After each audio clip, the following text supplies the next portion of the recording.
बिस्मिल्लाहिर्रहमानिर्रहीम। अस्सलाम वालेकुम वरहमतुल्लाहि वबरकातुहू। नाज़रीन किराम, हैदराबाद के एक निजी स्कूल की वीडियो और एक ख़बर जो है वो ज़ेरे गर्दिश है, जिसके मुताबिक एक छठी क्लास की स्टूडेंट ने अपने स्कूल की जो थर्ड फ्लोर है, तीसरी मंजिल है, वहाँ से कूद के जो है वो ख़ुदकुशी कर ली।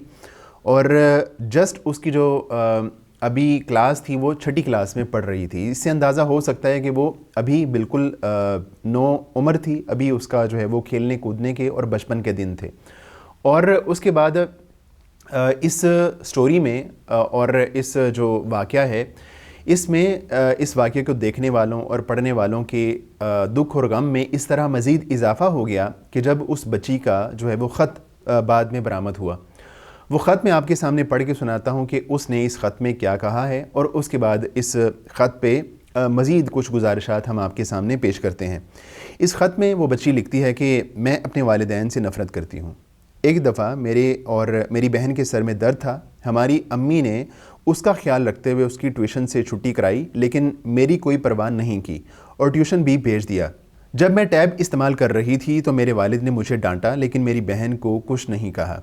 जब हम खाना खा रहे थे और मेरी बहन आराम से नहीं खा रही थी तो हमारे वालिदैन कहते कि कोई मसला नहीं।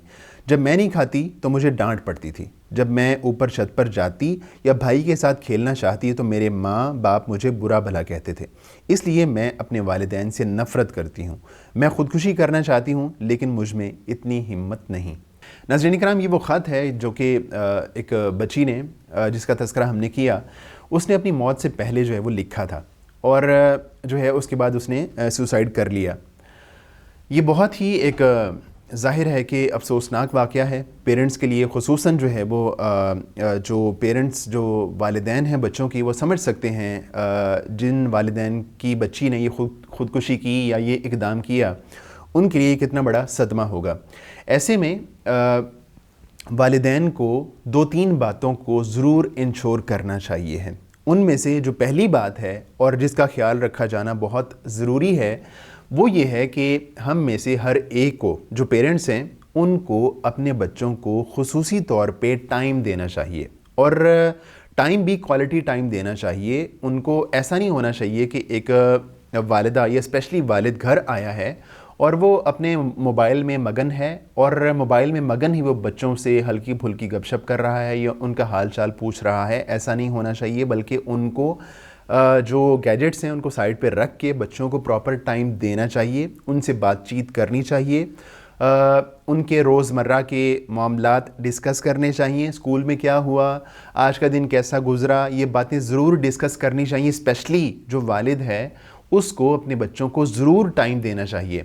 अगर एक वालिद अपने बच्चों को टाइम देगा तो उसको अंदाज़ा होता रहेगा कि मेरे बच्चे के दिमाग में क्या बात चल रही है। तो अगर एक वालिद को इस तरह की कोई बात फ़ील होती है तो उसको जो है उस मसले को हल करने का और उस मसले के रिज़ॉल्व की तरफ जाने का कोई स्टेप लेना चाहिए है। और इस हवाले से दूसरी बात यह है कि जो वालिदैन हैं उनको अपने बच्चों से एक मोहब्बत का ख़ुसूसी इज़हार करना चाहिए। अब ये जो बच्ची है उसको ये इदराक और ये एहसास हो रहा है कि जो मोहब्बत है वो उसके दूसरे बहन भाइयों को तो मिल रही है, लेकिन मुझे नज़रअंदाज किया जा रहा है। तो ऐसे में वालिदैन को, पेरेंट्स को चाहिए कि वो अपने बच्चों के साथ ना सिर्फ मोहब्बत करें, बल्कि मोहब्बत के साथ साथ उसका इज़हार भी करें। और इस सिलसिले में एक रिवायत में ये बात आती है कि एक एराबी अल्लाह के रसूल अलैहिस्सलाम के पास बैठा हुआ था, तो अल्लाह के रसूल अलैहिस्सलाम ने बच्चे को बोसा दिया। तो वो एराबी बड़ा हैरान हुआ और कहने लगा कि अल्लाह के रसूल, आप बच्चों को बोसा देते हैं? मेरे तो इतने इतने बच्चे हैं, मैंने तो कभी उनको बोसा नहीं दिया। तो अल्लाह के रसूल अलैहिस्सलाम ने इरशाद फरमाया कि जो रहम का मादा है, अगर अल्लाह ताला ने वो तुमसे छीन लिया है, खींच लिया है, तो मैं फिर क्या कर सकता हूँ। मतलब ये है कि जो रहम है, जो शफ़क़त है, जो एक जनरसिटी है, वो तो हर एक शख्स के अंदर मौजूद होती है। اگر جو ہے وہ تم اس کو نظر انداز کر کے اپنے بچوں سے محبت کا اظہار نہیں کرتے ہو، ان کو بوسہ نہیں دیتے ہو، تو یہ تمہارا مسئلہ ہے۔ اللہ تعالیٰ نے تو ہر ایک شخص کے اندر رحم کا مادہ رکھا تھا، اور تم نے اپنی جو ایک سختی ہے اس کو اس رحم کے اوپر غالب کر لیا۔ تو نہ صرف پیرنٹس کو چاہیے کہ وہ اپنے بچوں سے محبت کا اظہار کریں، بلکہ جو ہے ان کو اگر ان میں اس طرح کا احساس پایا جاتا ہے تو اس کو فی الفور دور کرنے کی پوری کوشش کریں۔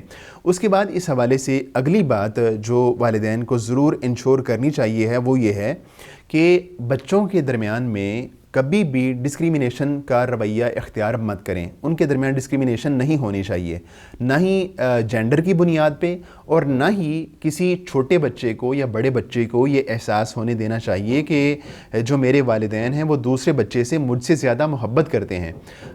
سارے بچوں کے درمیان میں ایک بیلنس رویہ ہونا چاہیے، یکساں رویہ ہونا چاہیے، اور ایسا بھی ہونا چاہیے کہ اگر ایک بچے کے لیے کوئی چیز لائی جا رہی ہے تو دوسرے بچے کو اگنور نہ کیا جائے، بلکہ سارے بچوں کے لیے ایکول جو ہے وہ کوئی چیز لائی جائے۔ جامع ترمذی کی ایک روایت میں آتا ہے، حضرت نعمان بن بشیر رضی اللہ تعالیٰ عنہ وہ بیان کرتے ہیں کہ میرے والد محترم مجھے لے کے اللہ کے رسول علیہ الصلوۃ والسلام کی بارگاہ میں گئے، تو اللہ کے رسول علیہ الصلوۃ والسلام سے کہنے لگے کہ اللہ کے رسول میں نے اپنے اس بیٹے کو ایک غلام جو ہے وہ عطیہ کیا ہے، گفٹ کیا ہے۔ تو اللہ کے رسول نے پوچھا کہ کیا آپ نے اپنے باقی بچوں کو بھی غلام دیا ہے؟ تو وہ کہنے لگے کہ نہیں، میں نے باقی بچوں کو غلام نہیں دیا۔ تو اللہ کے رسول نے فرمایا کہ پھر تمہیں اس سے بھی جو تم نے اس کو غلام دیا ہے وہ بھی واپس لینا چاہیے۔ مقصد یہ ہے کہ اگر آپ نے ایک بچے کو غلام دیا ہے تو آپ کو باقی بچوں کے لیے بھی غلام دینا چاہیے، یا پھر کسی ایک بچے کو بھی غلام نہیں دینا چاہیے۔ تو اس کا مطلب یہ ہے کہ اگر گھر میں ایک بچے کے لیے کوئی چیز لائی جائے تو دوسرے بچے کے لیے بھی کسی چیز کا اہتمام کرنا چاہیے ہے، اور یہ چیز جو ہے وہ بنیاد بنتی ہے باہمی نفرتوں کی، اور کئی دفعہ اسی بنیاد پہ والدین سے بھی نفرت کا رویہ جو ہے وہ جنم لیتا ہے، جس طرح کہ اس بچے کے دل میں اس طرح کے احساسات پیدا ہوئے۔ تو یہ 2-3 ایسی ٹپس ہیں جن کو والدین کو اور خصوصاً والد کو ذہن میں رکھنا چاہیے۔ امید ہے کہ ہم انشاءاللہ آئندہ اگر ان چیزوں پہ عمل کرتے ہیں تو اس طرح کے واقعات پر قابو پانے میں کامیاب ہو جائیں گے۔